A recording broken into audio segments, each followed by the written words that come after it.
राधे राधे, हरे कृष्णा। कैसे हो आप सभी लोग? आशा करती हूँ आप सभी परम मंगल में होंगे, स्वस्थ होंगे, अच्छे होंगे। आज की जो वीडियो है ना, ये उन लोगों को समर्पित है जिनको मैं कह के परेशान हूँ कि भैया गीता पढ़ना प्रारंभ कीजिए। लोग क्या कहते हैं, दीदी हमने गीता इतनी बार पढ़ी है, हमें कुछ समझ में नहीं आती।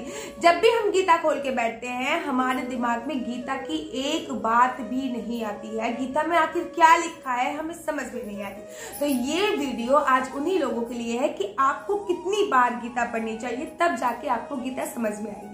तो चलिए अधिक विलंब न करते हुए प्रारंभ करते हैं। नंबर 1, जब आप प्रथम बार गीता पढ़ते हो तो आपको गीता में कुछ भी समझ में नहीं आता। इनफैक्ट आपको ये भी नहीं समझ में आता कि उसमें लिखा क्या है।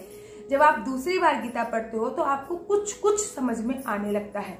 जब आप तीसरी बार गीता का अध्ययन करते हो तो आपको बहुत कुछ समझ में आने लगता है। जब आप चौथी बार गीता का अध्ययन करते हो तो आपको संपूर्ण गीता समझ में आने लगती है। पांचवी बार गीता पढ़ने पर आपको ज्ञान होने लगता है। छठी बार गीता पढ़ने पर छठी बार जब आप गीता पढ़ने बैठते हो तो आपको गीता के कर्म का महत्व पता चलता है। जब आप सातवीं बार गीता पढ़ते हो तो आपके जो घर का कलेश होता है वो धीरे धीरे करके दूर होने लगता है। जब आप आठवीं बार गीता पढ़ते हो तो आपके घर के जितने भी विघ्न है या फिर आपके दिमाग में जितने भी विघ्न है वो सारे दूर होने लगते हैं।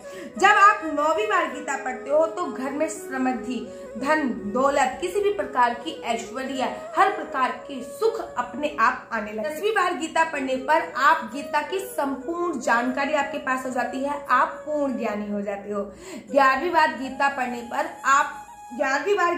पर आपको एक बहुत बड़ा व्यवसाय बना देती है, अर्थात आपके जो भी आपके कर्म के अनुसार जो भी आपका वर्ग है वो बहुत ज्यादा तरक्की करता है, बहुत ज्यादा उन्नति करने लगता है।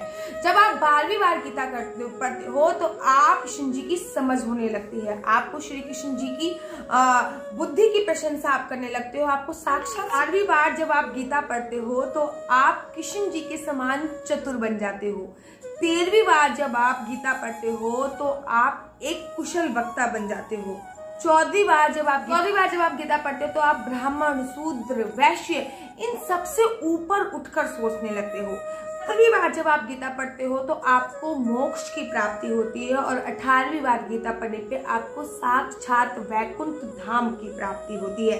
19वीं बार गीता पढ़ने पर पुनरपि जन्म पुनरपि मरणम, अर्थात बार बार जन्म लेने की और बार बार मरने की समस्या ही खत्म हो जाती है। गीता को आप जितनी बार पढ़ेंगे ना उतनी बार आपको कुछ ना कुछ नया सीखने को अवश्य मिलेगा।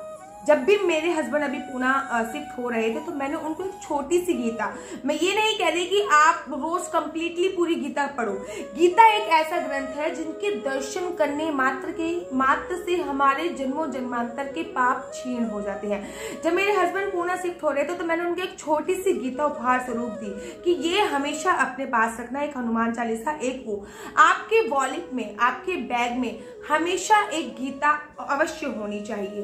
कहते हैं कि गीता को देखने मात्र से आपके कई जन्मों के पाप क्षीण हो जाते हैं। जब आप गीता को खोल के देख के उसका एक श्लोक का अध्ययन करते हो तो आपके पूर्व जन्म के पाप भी क्षीण हो जाते हैं। और गीता पढ़ने के बाद तो मैंने आपको बताया है ना कि कितनी सारी चीजें आप प्राप्त कर सकते हो। जो लोग ये कहते हैं कि हमें गीता समझ में नहीं आती, मेरा उनसे अनुरोध है कि आप जब भी बात समझ में ना आए तब भी आप बार बार पढ़िए। जब आप छोटे थे तब आपको ए से अनार भी समझ में नहीं आता था।